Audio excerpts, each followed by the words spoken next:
Dapat kanina ko pa pala binidyo. Kasi parang ano mo din yun, parang tawag niyan? Proof or anything like that? Proof of conversation. Proof of purchase. Proof of purchase. So yun, kakausap lang namin din sa Vega yung provider namin sa health, ang tawag doon? HMO. So, nakakatuwa na nakikipag-coordinate sila, and yung way of communicating is it's not about like parang pagsita or ganun. It's more of inhuman side na with concern. So nakakatuwa din yung ganun na bagay na parang nararamdaman mo na concern sila sa pasyente, sa inyo na kliyente nila. And binarify lang nila kung mayroon kaming mga katanungan or any kind of concerns na pwede nilang ma-address regarding sa pag-handle sa amin dito sa hospital. So magandang bagay na nakaka-receive kami ng ganong follow-up from our HMO provider. So yun, clarify lang namin na ang ano pala sa Avega, meron silang mga representative per hospital. So which is, nakausap nga ni Mrs. nung before kami i-confine, nakausap ni Mrs. personally yung Avega representative talaga. So na bibigyan kami ng heads up kung ano yung coverage, at saka at least yung sa side ng pag-aalala about sa mga babayaran ay mababawas siya dun sa kabuuan ng worries natin para sa so napakaganda na mayroon kang HMO provider. So ito rin yung isang bagay kung bakit medyo hesitant kami na mag-resign si Mrs. kasi it covers the whole family, kasi yung coverage na binibigay ng healthcare ng HMO ng company. So which is pag nag-resign siya, wala nang ganun, kaya yun. Ayun, ang talas ng mata. Ang dami ng mata. Ay, tingin na naman sa sa'yo. Paano to? Look. Alam mo ba nag-gusto tayo? Timber friends. Parang, oh yeah. Yung tingin niya ba, parang may alam na talaga, no?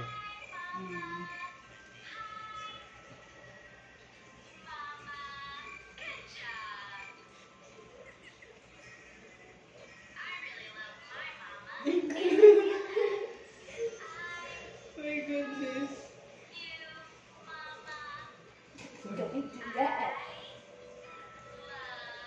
Oh. Jimba sa. Whoa.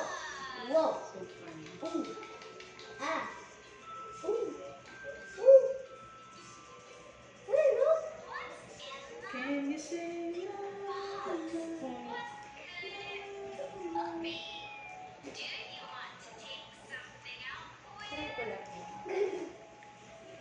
ay, marunong yun siya maganda. Wow, that's cool! Yeah, put it right now. Yan, good na yan! Diyan ba? Ito yung baby namin na. Wow! Peter.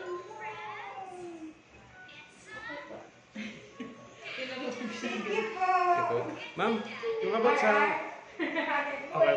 Ilan siya ngayon? Apa. 48. 48. Tsaka yung sa mga laboratories, ma'am. Kasi parang nag-inquire yung Avega. Tinatanong nila yung x-ray, yung sa Ang dugo. doctor kasi yan, hindi kami pwede magsabi. Pag nag-labs na lang po sila, yun na lang po ako. Tanongin na lang Sige namin. po, salamat Sige po. In fairness, kalmado sila yun. Hindi ko magawa. Nagsisikat tayo dito. Ayun, ano pa ba? So very personal sila, no? Ewan ko na, hindi naman natin naranasan yung dati sa MaxiCare, no? Abega na kasi ako. Hindi na pa tayo hospital si Karen. Yung ano ka, nanganak ka. Wala walang tawag yun. Meron dati, naalala ko. Bagay, lahat ng mga cases natin kinita, nabigyan na lahat. Ano? Kasi Dati may pa teddy bear pa sila sinend nila kay Nathan nung nasa hospital pa. Yung case niya naman nun ay nagsusuka kasi nahulog siya sa higaan.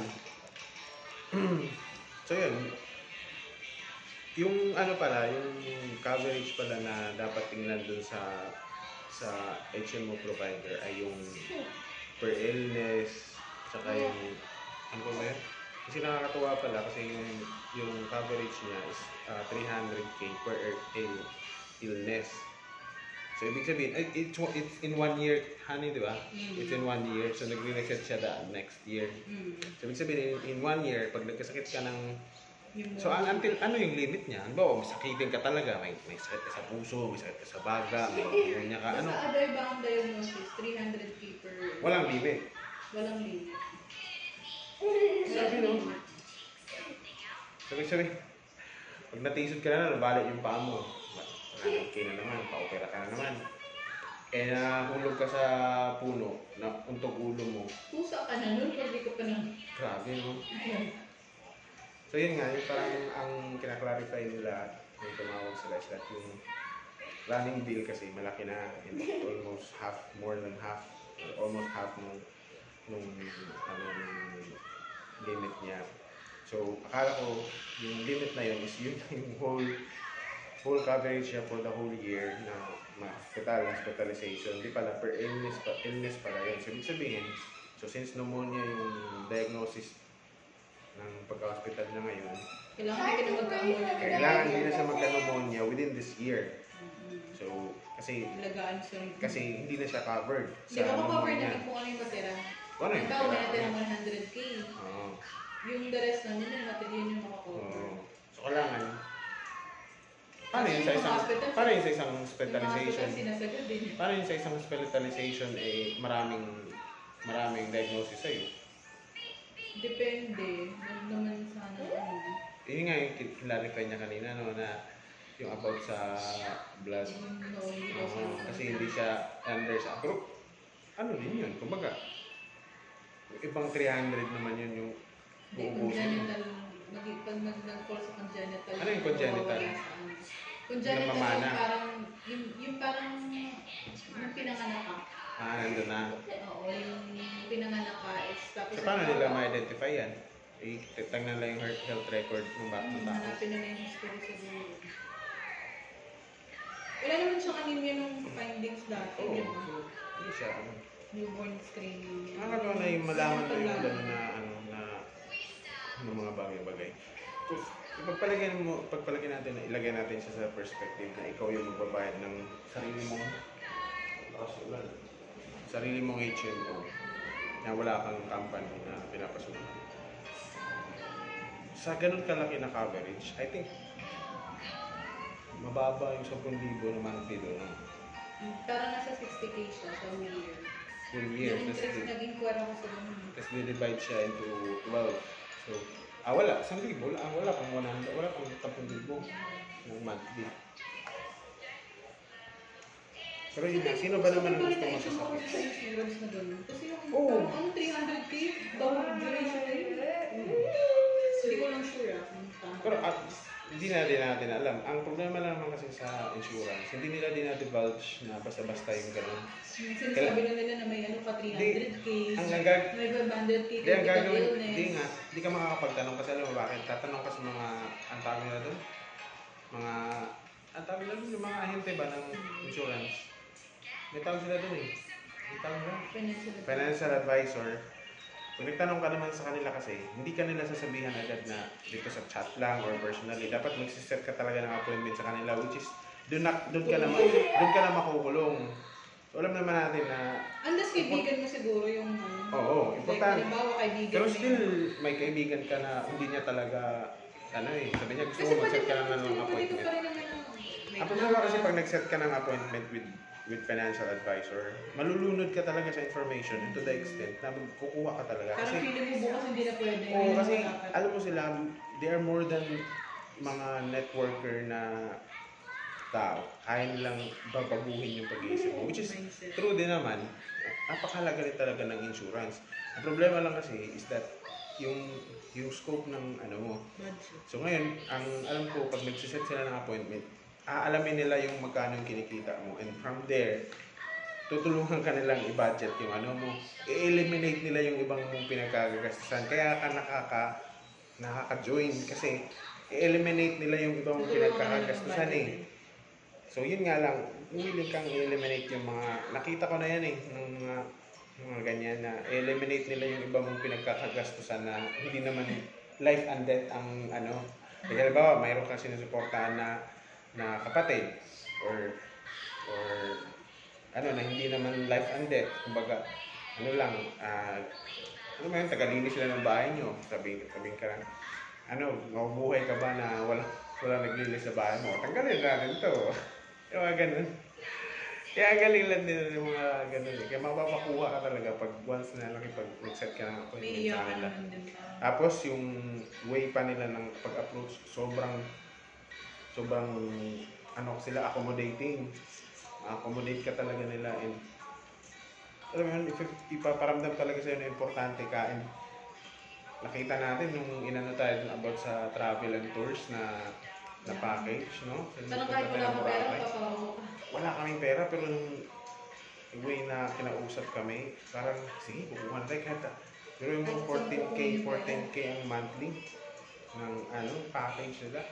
Parang napapaano ka na, importante nga yun kasi it's all about your, yung wellness mo, yung pagta-travel at saka pagbabakasyon eh.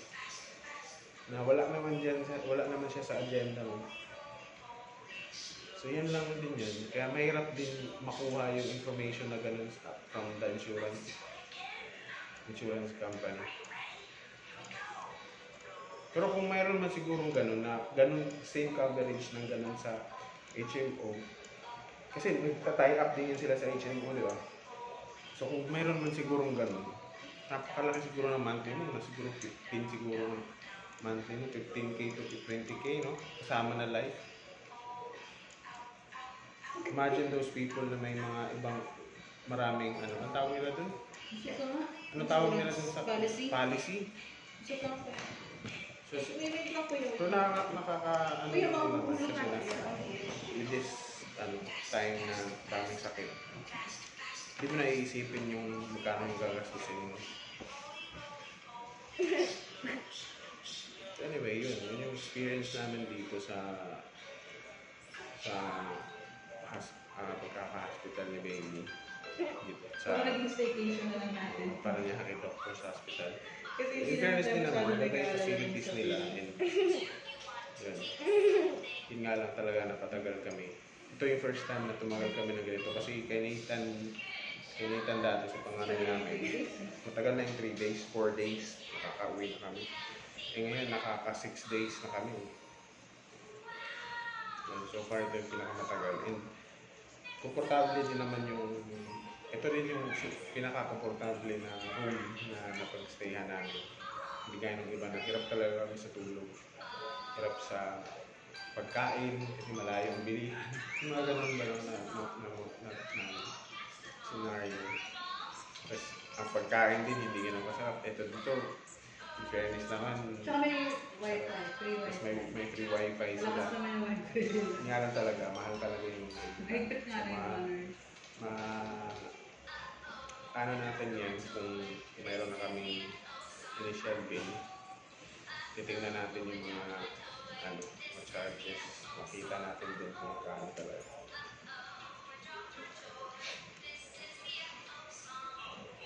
Yan, mag-abay ka na kayo. Huwag ka na mag-resign. Uy, ko na lang magtrabaho. Trabaho na tayo. Hindi, maganda ka mag-resign na lang kung bakit. Pagbalik mo, mas